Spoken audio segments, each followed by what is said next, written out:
This evening we have a special meeting of council, and I'll go to Mr. Weber. Would you give us the call, please? Roll call, then the... Mr. Lotko. Here. Mr. Gibbs. Here. Mr. Callahan. Here. Ms. Mitchell. Here. Mr. Bullocks. Here. Mr. Craig. Here. Mr. Stewart. Here. Mr. Brubaker. Here. Mr. Tanner. Here. Mr. Kirschner. Here. Mr. Burkhardt. Here. All present, Mr. President. You are hereby notified in accordance with Section 3.10 of the Charter of the City of Elyria, Ohio, that a special meeting of City Council will be called for Wednesday, February 11th, 2009 at 6 p.m. in Council Chambers. The special meeting is called for the following. Third reading, an ordinance amending Section 137.01 B and C and D, Personnel Bonds Codified Ordinances of the City of Elyria, Ohio, and repealing the existing Section 137.01 B, C, and D, and declaring an emergency. Thank you, Mr. Weber. Mr. Bullock.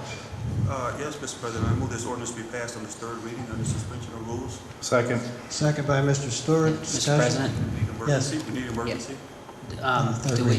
do we have the substitute ordinance? I'm going to get to that. Okay, thank you, I'm sorry. Okay, we have it on the table. Mr. Bullock. Mr. President, I make a motion to amend Section 1 as served in the packets. Second. Second by Mr. Stewart.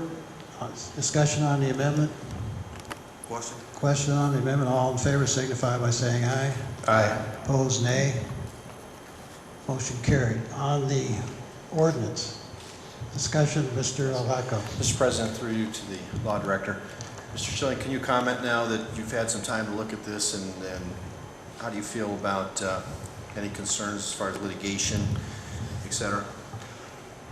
Through you, Mr. President, I have had time to look at this. And I've also requested outside opinion on this. And the opinion of both myself and one of my assistants and outside is that the city is perfectly within its rights to go forward and amend this ordinance. And I'll give you a full an explanation why. The organizational structure is what this goes to. Is one of the management rights that is provided for and given to management under the collective bargaining agreement of the fire local. Article 2 is of that agreement is headed management rights. Section 2.1A provides that one of those rights is the organizational structure, and 2.1E allows to determine the adequacy of the workforce. So the union contract itself gives the administration or the city, the management, the right to determine the organizational structure of its fire department. This ordinance that you're being asked to amend makes up the organizational structure. You're changing the number of officers. Now, there's a second question in there, and that's this question of whether or not you can also change the number of officers. And the authority for that is in Article 5, in which they clearly have a provision dealing with layoffs and restoration, and talk about what happens if positions are abolished. So it is implicit that if they give you if there's a provision in there that tells you what you do if you have positions abolished, then you're going to have the right to do them, otherwise the language is superfluous. So based upon that, it is my opinion that the city does have the right to go forward and amend Ordinance 137 as proposed. Thank you. Mr. President? Yes.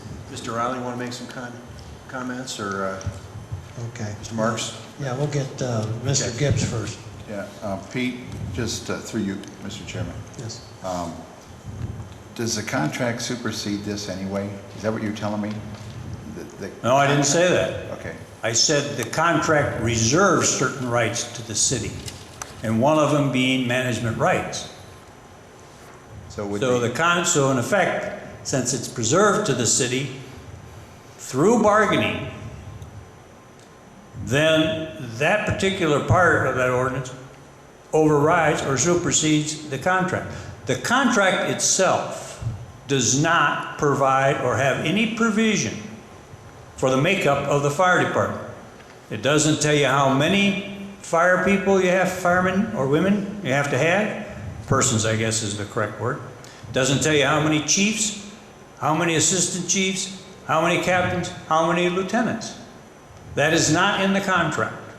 What is in the contract is a provision of what management rights are, and one of them is to determine the organizational structure and the adequacy of the workforce.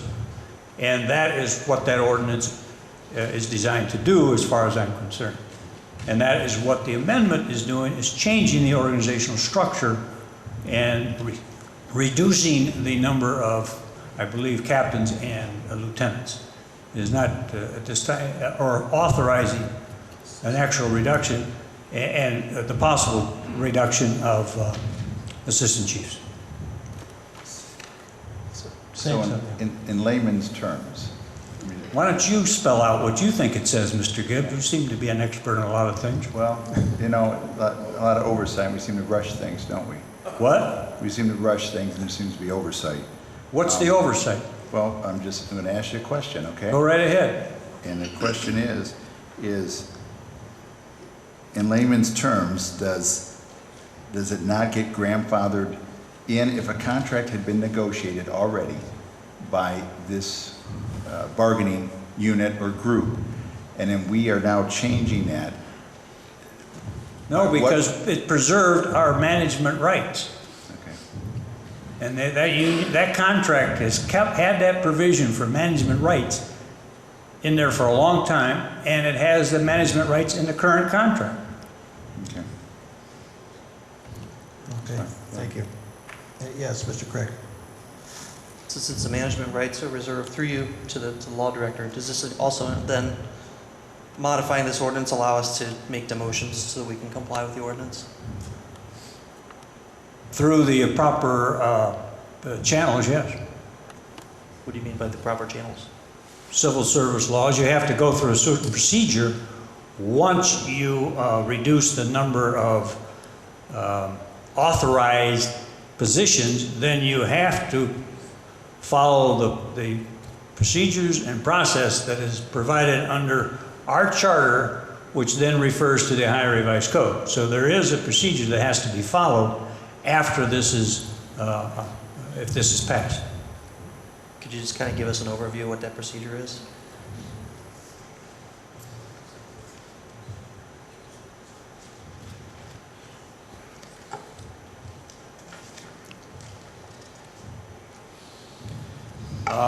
I think it's primarily comes out of Ohio Revised Code 124.321, which is a layoff procedure.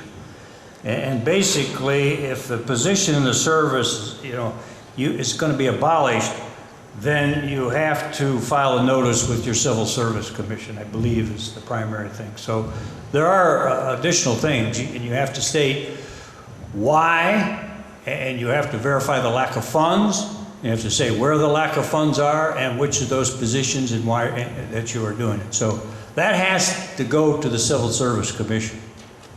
And it seems that the bigger problem seems to be dealing with cases is making sure you follow the proper procedure.